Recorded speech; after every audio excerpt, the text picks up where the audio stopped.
Parce que nous recevons des pensées qui ne viennent pas de Dieu. Selon sa pensée.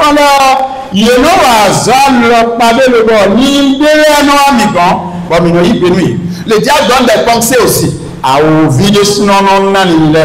Dieu aussi donne des pensées. Mais du fait que le diable s'est occupé des pensées des hommes, il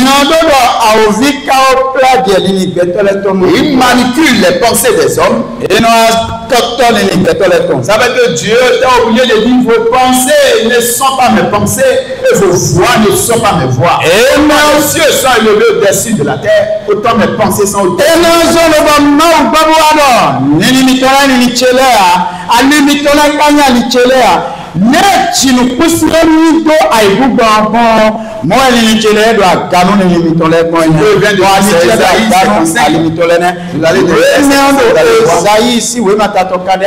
Déjà le verset où tu l'as fait. Vos pensées ne sont pas mes pensées. Autant les cieux sont élevés au-dessus de la terre, autant mes pensées sont au-dessus de la terre.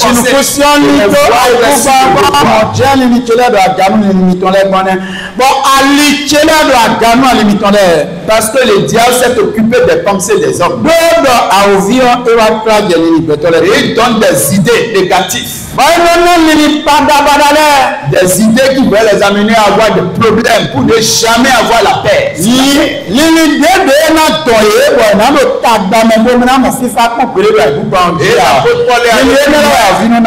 Et aller plus loin dans 2 Corinthiens 10, verset 4. Les pensées sont en captivité. Les pensées sont en captivité. Le diable a gardé les pensées à des endroits donnés. C'est le diable qui gère les pensées.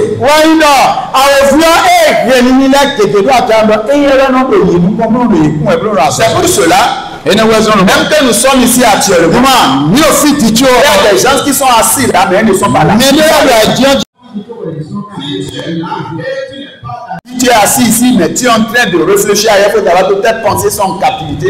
Et si possible, tu as besoin de la délivrance.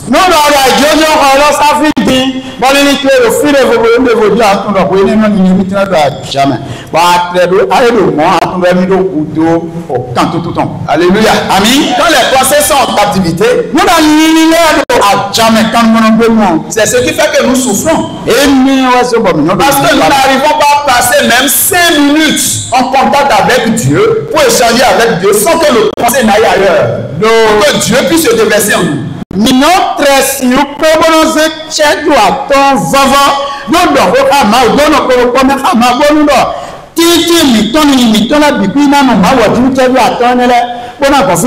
Parce que beaucoup de personnes prient, mais combien de prières sont exaucées? Parce que même comment vous êtes en train de prier, vous passez des chemins dans vos pensées. Est-ce que tu vas voir Jacob? Est-ce que tu vas voir Isaac? Est-ce que Isaac ne va pas te donner solution? Ça, c'est ça.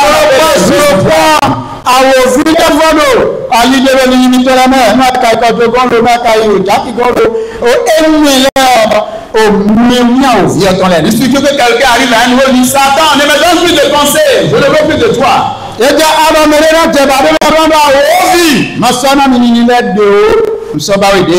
c'est à travers cette pensée que le diable donne que 2 personnes peuvent penser à se bagarrer. À cause de quoi? Et si on va soulever, on ne trouve rien au fait.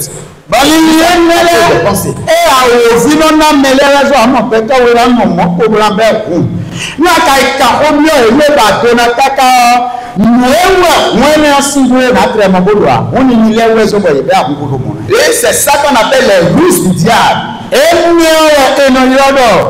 Aujourd'hui, beaucoup de personnes vont dire Dieu m'a dit, Dieu m'a dit, Dieu m'a dit, mais personne, quelqu'un ne vous a jamais dit le diable m'a dit. Pourtant que le diable a plus dans les pensées que Dieu aujourd'hui. Et que Dieu peut-être que Dieu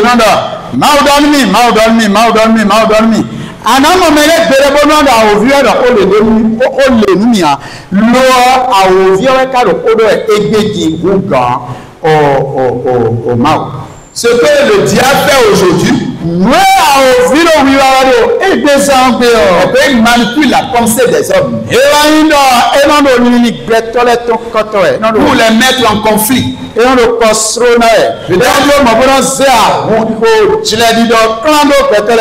Peut-être c'est le mari qui parle d'une manière donnée.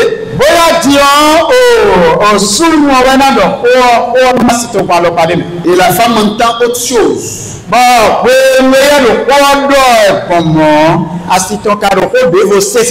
Et le diable, il utilise cette ruse. Et comme la femme a entendu autre chose, elle ne dit rien, mais elle garde autre chose dans son ventre pour combattre son mari.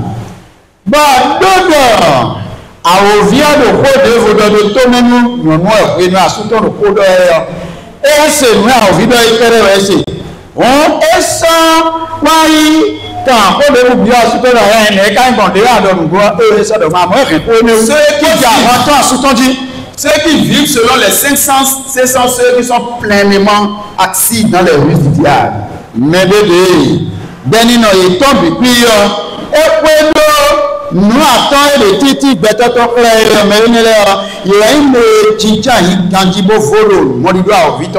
les 5 sens, le moyen que le diable utilise pour mettre des problèmes, des situations difficiles entre nous les hommes. Vous allez voir comment Jésus disait, il faut qu'il aille à la croix et souffrir et mourir pour les hommes.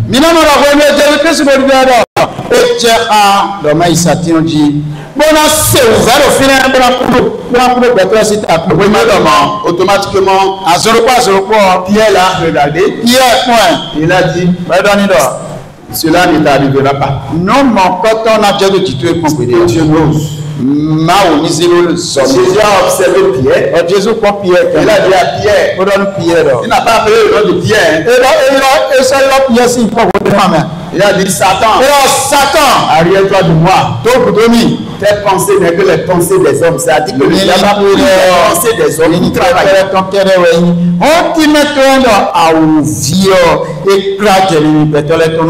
Et nous devons même prier pour réclamer la délivrance de nos pensées. Dans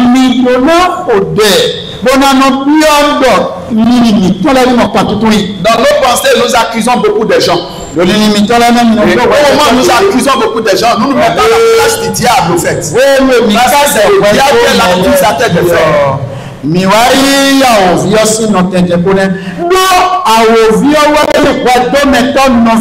C'est le diable qui accuse. Dieu. Lorsque nous commençons par accuser les gens dans nos pensées, lorsque tu accuses ta femme, tu accuses ton mari, tu t'es mis à la place du diable pour pouvoir l'accuser.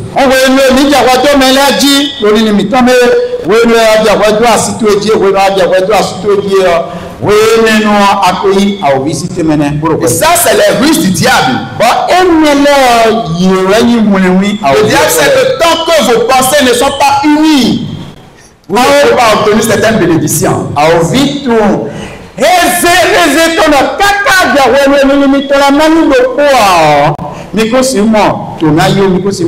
Il y a certaines bénédictions que vous ne pouvez pas obtenir.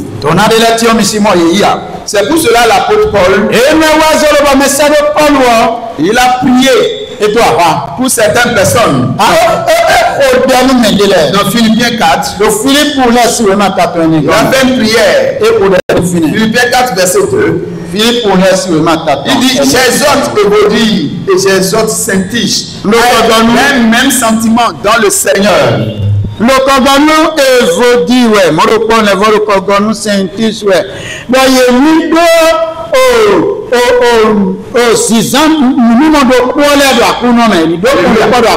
Être d'un même sentiment dans le Seigneur.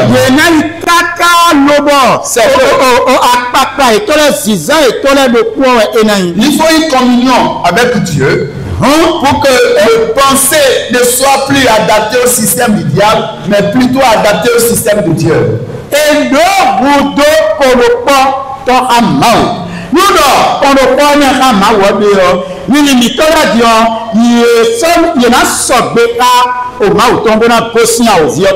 Alléluia. Amen. Et c'est ça que l'apôtre Paul voulait dire dans le livre de Romains 12, verset 2, 3. Et non, mais c'est de Paul ou Jonathan, si vous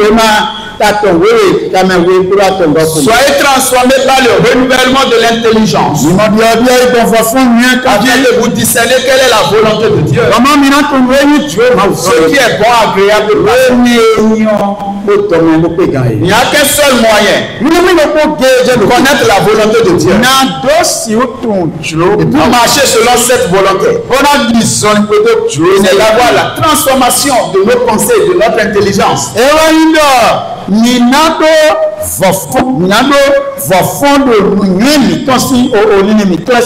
Soyez transformés. Qu'est-ce qui va nous transformer? Voilà, nous irons encore, il faut la parole.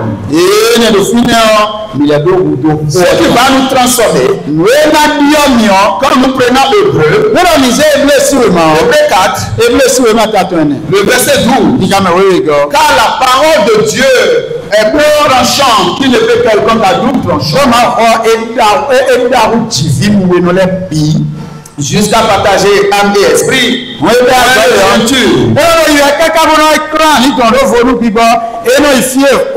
Juge les sentiments et les pensées du cœur.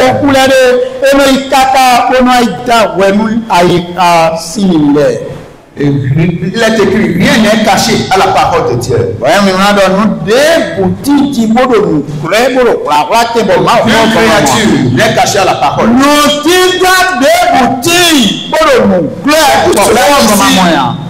Revêtez-vous de toutes les âmes de Dieu afin de pouvoir tenir ferme contre les ruses du diable. Et on aller dans la parole pour pouvoir avoir ces âmes.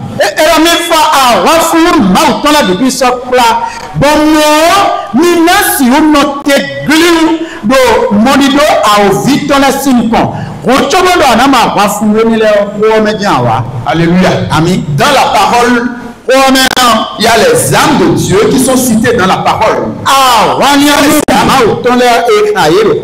Ces âmes nous donnent la puissance, la capacité. Il y en a les actions du diable.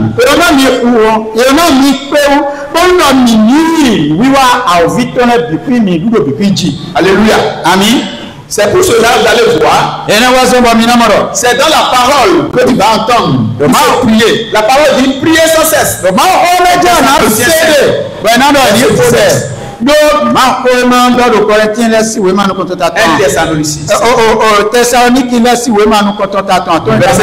Priez sans cesse. La prière est une âme très puissante pour le chrétien. Alléluia. Le chrétien qui ne prie pas n'a aucune âme spirituelle. Alléluia. Amen. La prière est une âme très puissante vers les enfants. C'est à travers ta prière que Dieu peut te parler. La communion avec Dieu. La prière est une communion avec Dieu. L'échange entre Dieu et Dieu. Et à travers l'échange, Dieu nous parle aussi, ça peut être à travers les rêves. Alléluia. Amen. Mais celui qui ne prie pas,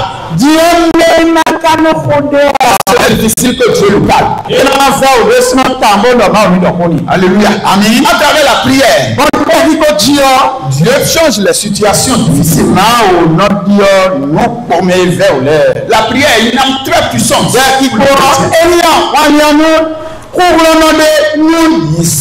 Et n'oubliez pas, je suis en train de parler des âmes du combat spirituel. La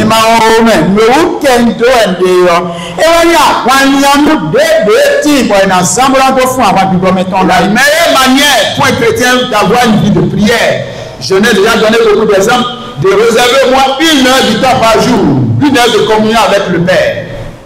Si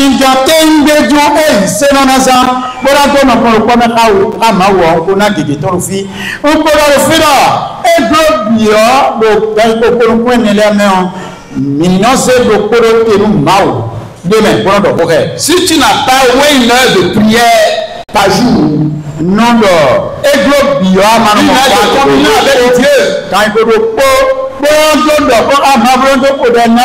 Sur les 24 heures. C'est bien dit, il y a une heure, ce n'est pas que tu peux lire pendant 30-40 minutes et prier simplement pendant 20 minutes. C'est important pour Dieu.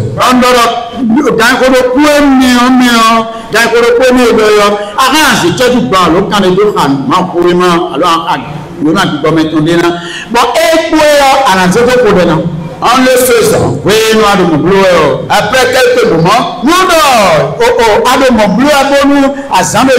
toi-même tu vas constater un changement dans ta vie. Alléluia. Amen. Il y aura des changements au niveau de tes pensées, les idées qui vont te parvenir. C'est-à-dire les risques du diable seront en train d'être éloignés de toi.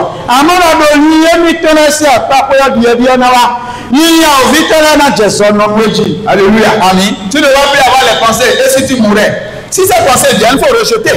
Il y a beaucoup d'enfants de Dieu.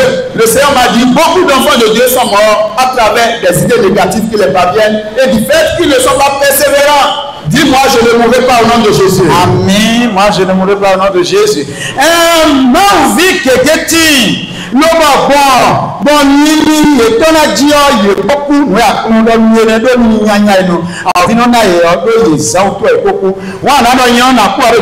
les idées négatives que le diable donne, et nous pensons que c'est nous-mêmes qui réfléchissons. Non. Il y a des gens que le diable les a gardés en captivité au point où il y a des géants même qui marchent derrière eux, des géants qui sont invisibles. C'est cela, certaines personnes dans leur démarche, ils constatent que c'est comme s'il y a quelqu'un derrière eux, mais ils regardent, ils ne voient personne. Il y a quelqu'un que tu ne vois pas. Il y a quelqu'un qui est invisible. Il y a un géant qui est invisible qui te suit partout.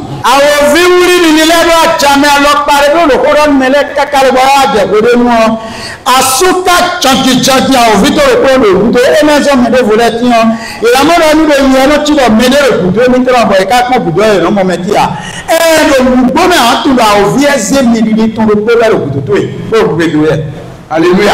Amen. Et ce géant a pour mission de te donner des pensées négatives. A pour mission de te conduire toujours dans l'erreur. A pour mission de te détruire finalement. Asuka aovito ne mwezo ovizero kutotoyo enda na wenyiminyala enda bana anabi afoto enda to kakabula obuwe. C'est ce qui fait qu'il y a beaucoup de personnes quand ils sont seuls dans une maison, ils ont la peur. Ils ne peuvent pas dormir, ils sont allumés la lumière. Et ça, c'est les esprits maris de lui qui font souvent ces cas.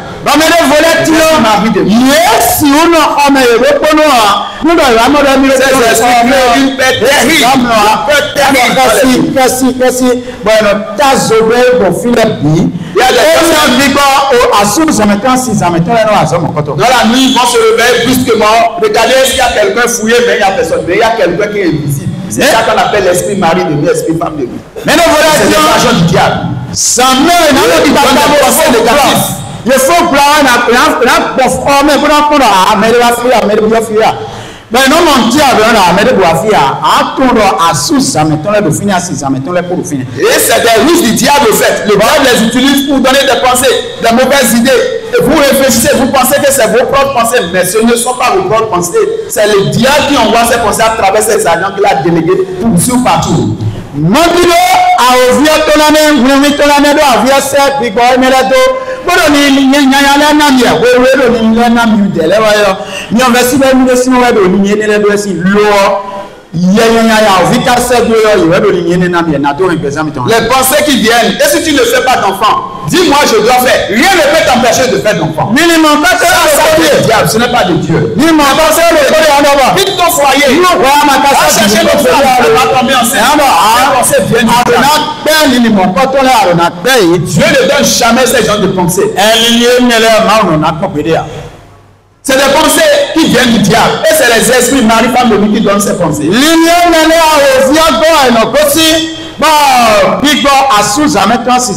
C'est ça ici que la Bible qualifie les ruses du diable. au ma les pensées qui vont te parvenir en disant que ton mari est trop mauvais, il faut ramasser tes choses, quitte le foyer, il faut chasser ta femme. Quand tu vas prendre une femme qui sera heureuse, qui t'a dit que l'autre femme va te rendre heureuse?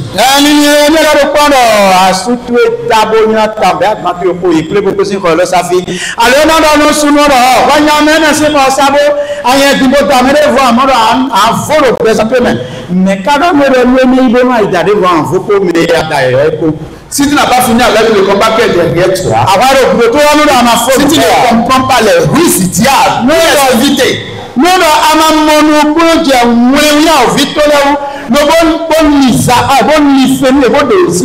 ils sont là pour te conduire toujours dans l'erreur. Pour aggraver ta situation, pour que tu n'aies même plus envie de vivre sur terre.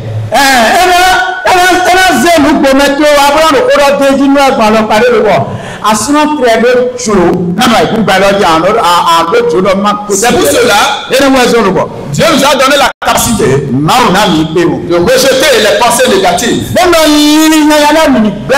Dit la mort et la vie sont au pouvoir de la langue. Ce qui sort de ta bouche est capital pour Dieu. Pas des paroles qui seront justifiées. Matthieu 12, verset 26. Pas des paroles qui seront justifiées. Pas des paroles qui seront condamnées. Ce qui sort de ta bouche est très capital pour Dieu. Et laisse pas le diable te tromper.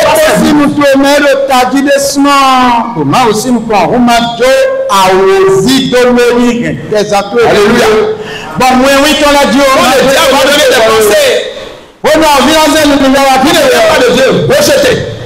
Rejeté. La persévérance. La persévérance des saints. Ne te décourage pas. Il y a certaines personnes qui disent je suis fatigué de cette situation. Est-ce que cette situation peut avoir des solutions? Il y a des solutions.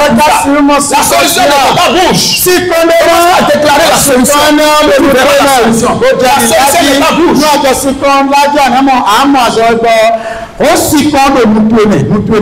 J'ai lu un document d'un homme de Dieu. Ton miracle est dans ta bouche. Alléluia. Le miracle dont tu as besoin, c'est dans ta bouche. La parole, quand ça sort, ça produit ce qui est sorti de ta bouche. Alléluia. N'accepte pas les mensonges du diable. Le diable est menteur.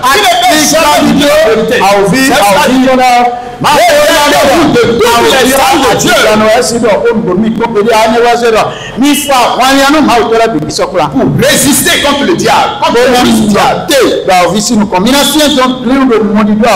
prière est une arme très puissante. Le chrétien doit avoir une vie de prière. La louange. C'est une âme très puissante encore. Je dis, ceux qui ne dansent pas, commencez pas à danser. Commencez pas à bouger les pieds. Si vous ne savez pas danser, on va vous apprendre à danser. Si vous ne dansez pas, il y a des bénédictions que vous ne pourrez jamais obtenir. Faites bouger le nom de Dieu pour avec ses enfants.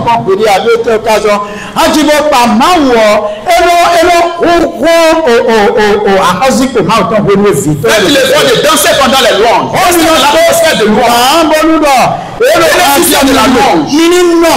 Pendant la louange, Dieu fait des délivrances. La louange est une très puissante. Même dans vos maisons, dans vos chambres. Achetez des clés USB. Enregistrez des chansons. Dansez pour le Créateur. Pendant la louange, le temps de l'adversaire dans la confusion.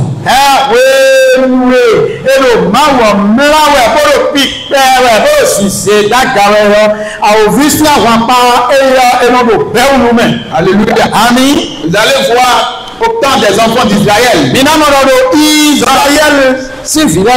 des guerres qui les attendaient. La confusion milieu de cette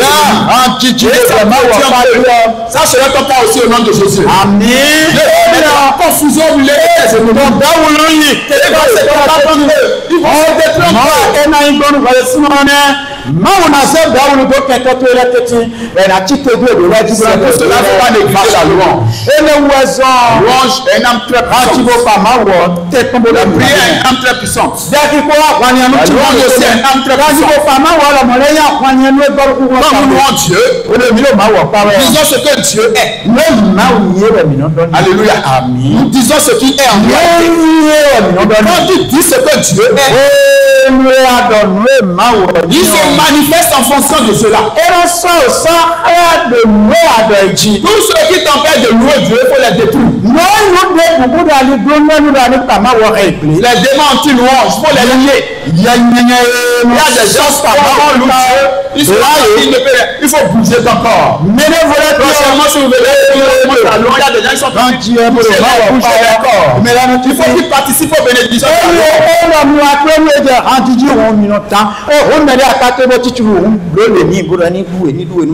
J'ai déjà parlé des choristes qui chantent et qui ne dansent pas. Si vous voyez un choriste qui chante et qui ne danse pas, amenez la personne devant ici. Un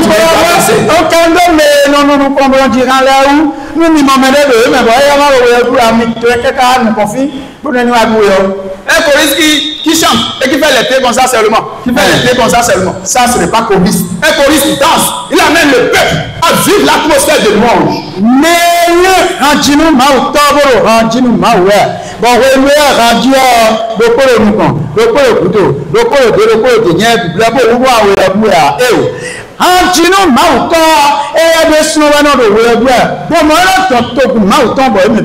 La danse n'est pas à gauche, à droite. On danse correctement.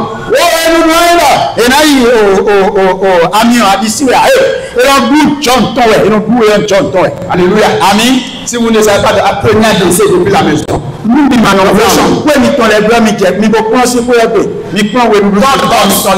des maladies qui tombent des corps.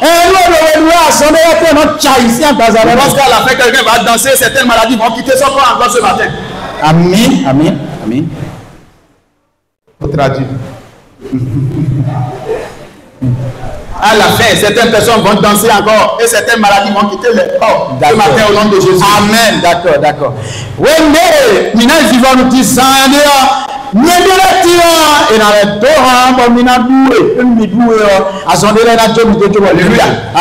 Ah, je ne peux rien faire. Commence par danser. Mon frère est calé. Il faut danser, ça va se décaler.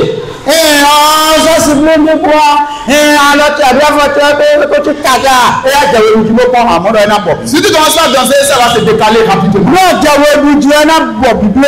Alléluia. Amen. Quand vous dansez, vous ne savez pas qu'il y a des anges qui dansent avec nous. Il y a des anges, il y a la messe céleste qui combat avec nous. Les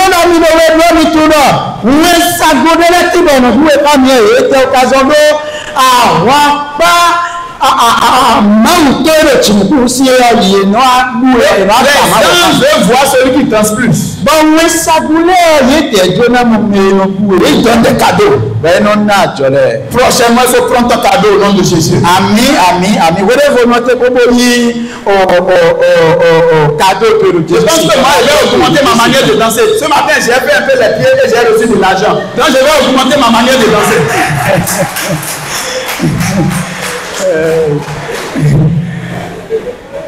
Disons alors, on doit être dans la tête de la cité rond, dans la tête comme dans le vent qu'on a dit. Alléluia. Amen. Nous devons danser pour Dieu. C'est un âme très puissante. Ne négligeons pas la louange. Il a combat fortement la louange de Dieu.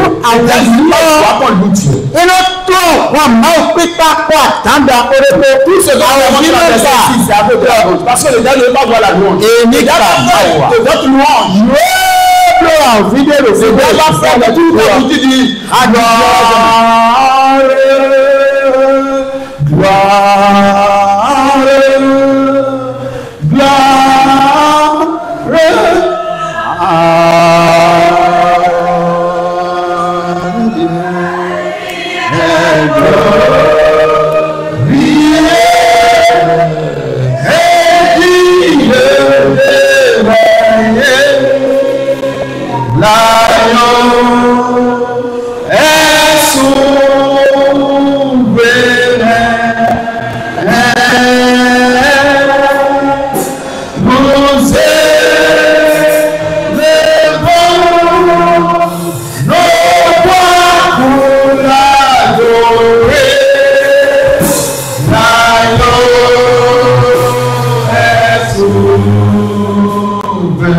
Amen.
La louange est une âme très puissante.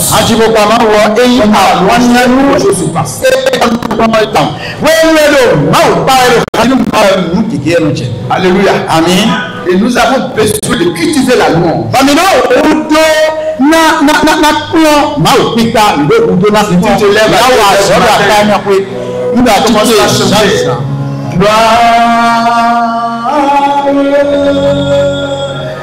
La sorcellerie même dit, qui est en train de parler à elle là? Et à C'est le fils du roi des rois. Et à Le Seigneur des seigneurs. Mais quand Parce que il doit descendre des cieux.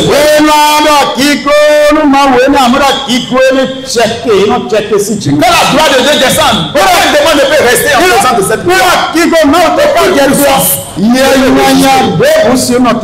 Et c'est ce que Dieu est en réalité. J'ai parlé de deux âmes de combat spirituel, la prière, la louange. Troisième âme de combat spirituel, le jeûne.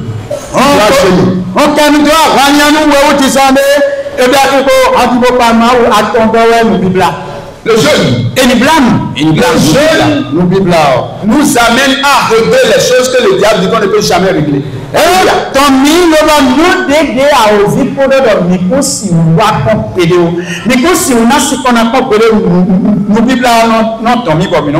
Le jeûne amène à s'humilier devant Dieu.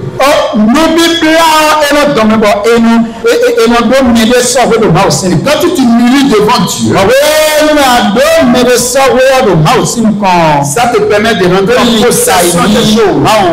Les choses qui sont surnaturelles. Non, les choses n'ont pas imaginé que tu peux obtenir sur la terre. Alléluia. Il y a des problèmes qu'on ne peut jamais régler sans le jeûne. Vous allez voir, Jésus a dit.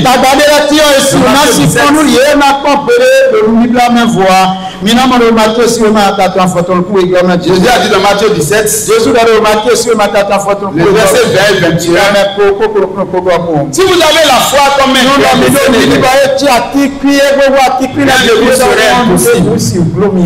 Alléluia. Amen. Mais il ajoute que cette texte a dit ce sont des démons de sorte que par le jeûne et la prière.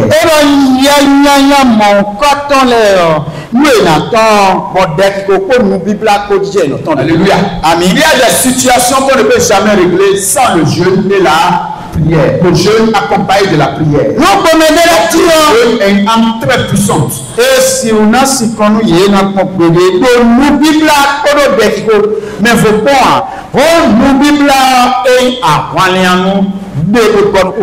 Tu dois jeûner. Dis à celui qui toi, tu dois jeûner. Il faut faire l'effort de jeûner. Si tu n'arrives pas à jeûner, c'est le diable qui fait ça. Parce qu'il sait que tu ne peux pas régler certaines choses si tu ne jeûnes pas. Nous avons peu de blanc, nous avons vu le mot bleu, et nous avons blanc, Alléluia. Amis, tu dois faire l'effort de jeûner. Si tu ne sais pas jeûner, à la fin, il faut me voir. Je vais t'aider. On va faire jusqu'à midi, jusqu'à 13h, jusqu'à 14h, jusqu'à 15h. On va faire 3 jours, tu ne vas pas manger ni boire.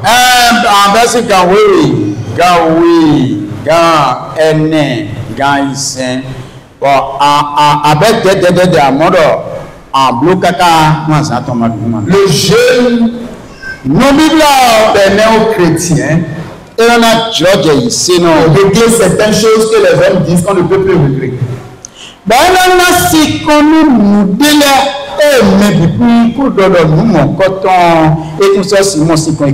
C'est le jeûne qui fait que, quand on dit, le malheur atteint souvent le juste, mais l'Éternel en délivre toujours.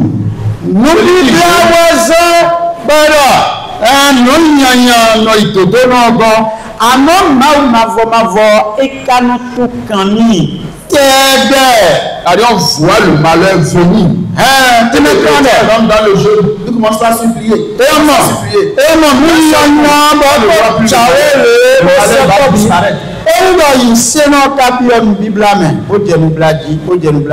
Il y a des gens que le gars va faire le programme de tuer, mais à cause du jeu, il n'arrive pas à les tuer.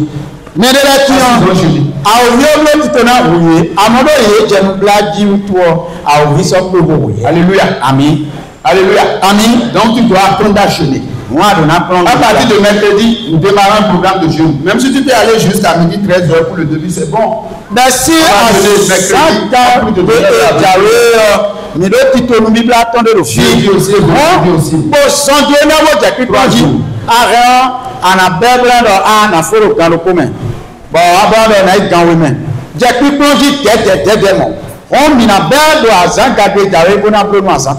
Alléluia. Amen. Le jeûne, c'est pour 3 jours. On oublie là à Zanton. Chacun fait selon sa capacité. Il y a des gens qui font une journée carrément sans manger ni boire. Il y a des gens qui font les 3 jours sans manger ni boire. Il y a des gens qui font jusqu'à 13h. Il y a d'autres qui vont jusqu'à 17h. Mais en le faisant, Dieu va régler une situation dans ta vie. Amen.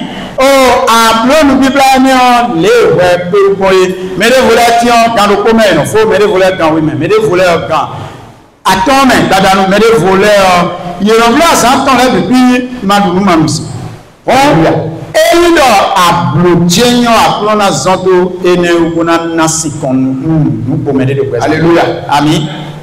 J'ai parlé de 3 âmes du combat déjà. Nous t'aimons la prière, le jeûne. Et je vais m'arrêter la parole de Dieu, le témoignage de la parole de Dieu. Alléluia. Quand nous déclarons la parole de Dieu, il en plus. De l'agneau. Ça, c'est la parole de Dieu. Quand tu déclares cela, quelque chose se passe. D'avoir la parole avec nous. Avec Dieu, nous ferons des exploits. Il écrasera l'ennemi sur le terrain. Ça, c'est l'épée. La parole est l'épée de l'esprit. Oui, yes. C'est ce qu'on dit d'être revêtu de toutes les âmes de Dieu. Nous devons avoir toutes ces âmes. Parce que pour chaque guerre, il y a une âme qu'il faut utiliser. Alléluia. Amen. Pour chaque guerre, il y a une âme qu'il faut utiliser. La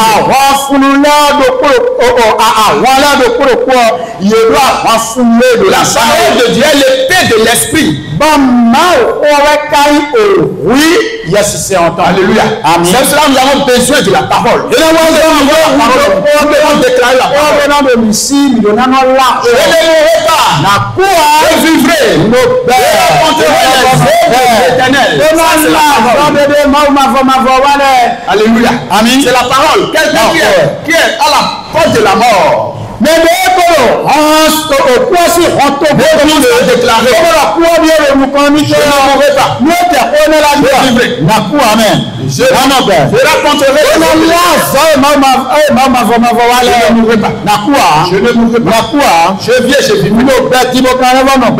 alléluia. Amen. Vous allez voir, Jésus a dit encore. Dans Jean 11. La déclaration de la parole.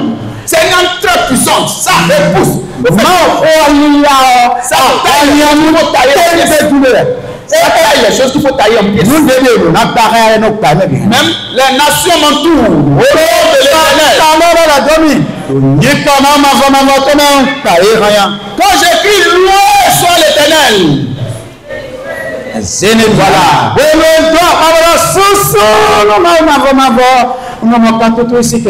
Alléluia. Amen. La parole est très puissante. Celui qui vient qui croit en Jésus ne mourra.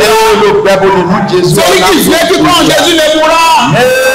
Celui qui vient qui croit en Jésus ne mourra. Ouvrez la bouche. Il y a des gens qui n'arrivent pas. Il faut faire ça. Dites-moi l'esprit sur ma bouche. Celui qui croit en Jésus ne mourra.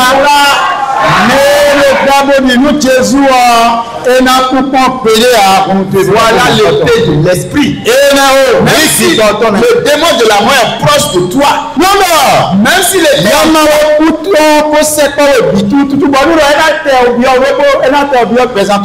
je vis et je crois en Jésus, je ne mourrai pas. C'est la parole de Dieu. Celui qui vit et croit en Jésus ne mourra jamais. L'épée sort, quand tu prononces, l'épée sort comme ça et ça égorge le démon. C'est la chose que David a expérimenté. Il dit, les nations m'entourent. Au nom de l'Éternel, je les taille en pièces.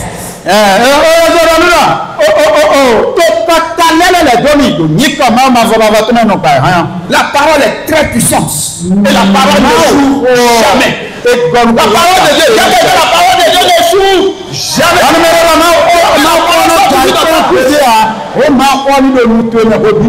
Et comme je le dis, nous devons avoir la Bible dit, répétez-vous de toutes les âmes. Nous devons avoir toutes les âmes.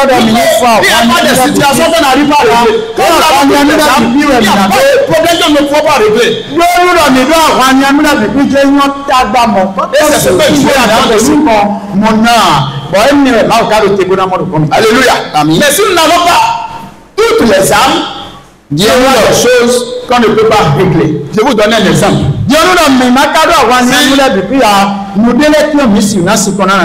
Si un serpent, tu vois un serpent long comme ça, qui apparaît, et tu dois le tuer. Et on te donne un couteau. Tu peux aller égorger le serpent. C'est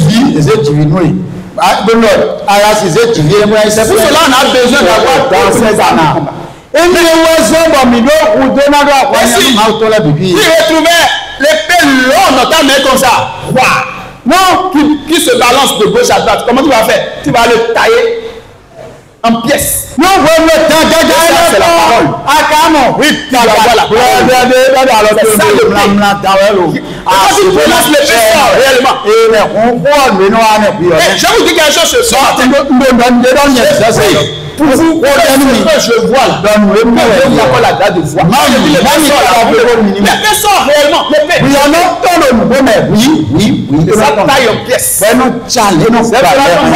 Tu vas dire, les nations m'entourent.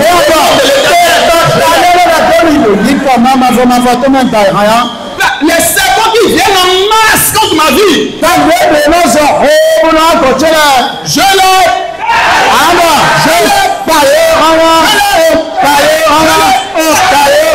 les guerres qui m'environnent au nom de l'Éternel.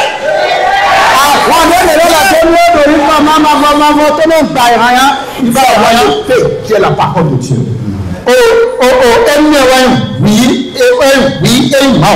Si nous avons ça, nous avons fait beaucoup de choses. Et comme je l'ai dit tout à l'heure, si tu vois un serpent, on te donne un couteau. Mais si on te donne l'épée, l'épée très long. Le serpent là-bas, si tu le coupes. Alléluia. Amen. Tu le coupes. Alléluia. Amen. Mais si tu vois un géant qui est en train de venir vers toi, et tu n'as pas, le géant aussi a l'épée en main, et tu as l'épée. C'est vrai qu'il faut avoir toutes les âmes. Bon, asuka ne jawe oui, bon, vraiment, oui. C'est pour cela dit, et le voisin n'a rien. Tonnerre dans le ciel. Mais quand on veut tout savoir, quand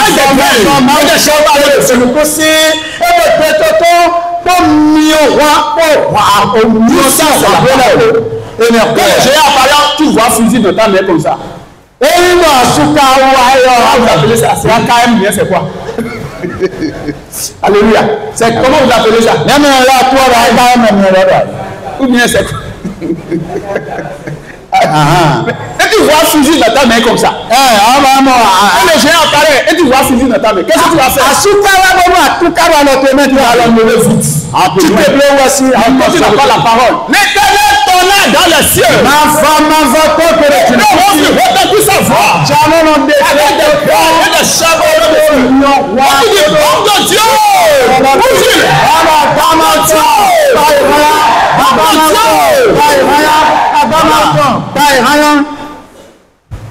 Vous êtes vraiment des fidèles de Christ. Amen. La parole de Dieu l'échoue. Vous devez avoir cette parole avec vous. Qui vous permet aussi d'avoir le fusil en main. Les endroits où quand tu déclares la parole qu'il faut, l'épée apparaît. Les endroits où il faut tirer, tu vois fusil dans ta main et tu tires.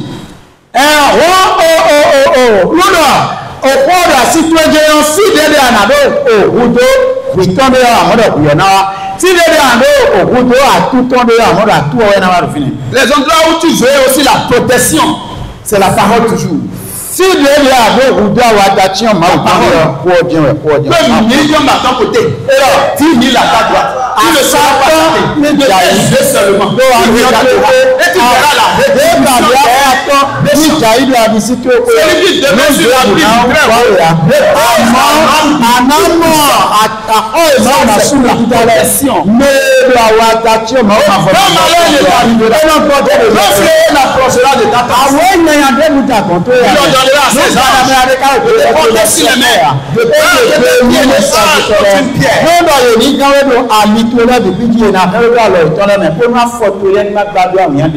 Nous devons avoir la parole. La parole de chou. La parole de chou. Nous devons avoir toutes les armes de Dieu. Et les armes de Dieu. Celui qui a les armes de Dieu. Dieu va dire, quand tu as rêvé, et tu as vu la dame qui est à côté de toi en train de te pourchasser le matin, tu prends aussi coucou et tu grattes. Lève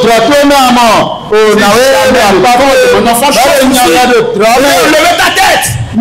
Que tu es la sorcière du quartier.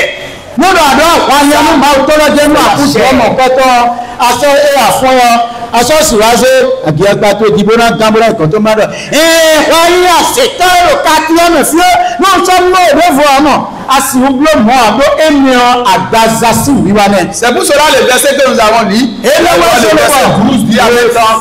Car nous n'avons pas lutté contre le sang et la chair, mais les dominations, les freins de ceux des ténèbres, les esprits méchants, les lieux célestes. C'est cela la première ajouter ça. Il ne faut pas que les gens nous trompent encore. Nous combattons selon la chair. C'est la sorcière qui m'empêche d'évoluer. Quand je vais évoluer, c'est commerce spirituel. Sur le plan spirituel. S'ils sont paralysés sur le plan spirituel, mais les voyants de faire sur le plan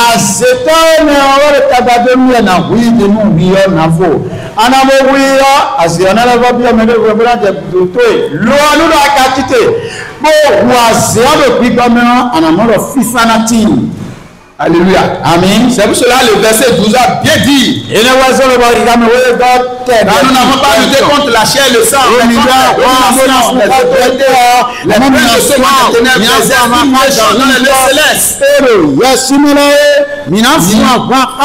Les verset 13 dit, c'est pour prenez toutes les armes de Dieu afin de pouvoir résister dans le il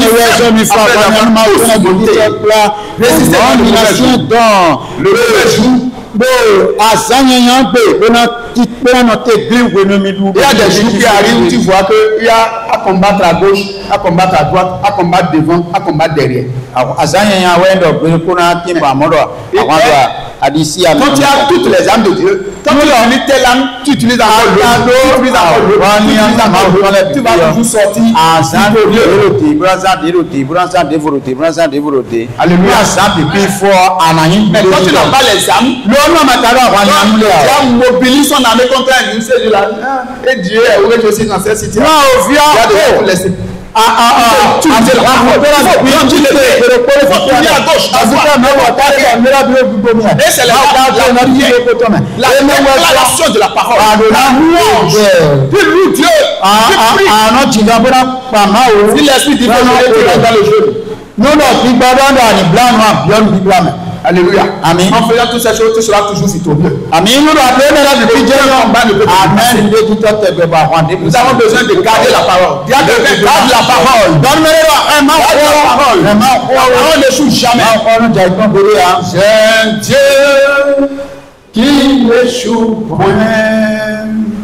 C'est Dieu qui n'échoue point. C'est Dieu qui n'échoue point.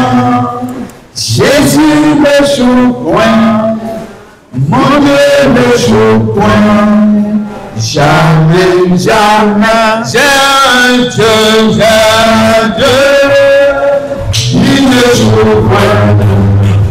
C'est Dieu qui n'échoue point. C'est Dieu qui n'échoue point. Jésus n'échoue point. Mon Dieu n'échoue point. Jamais, jamais. Jésus n'échoue point. Jésus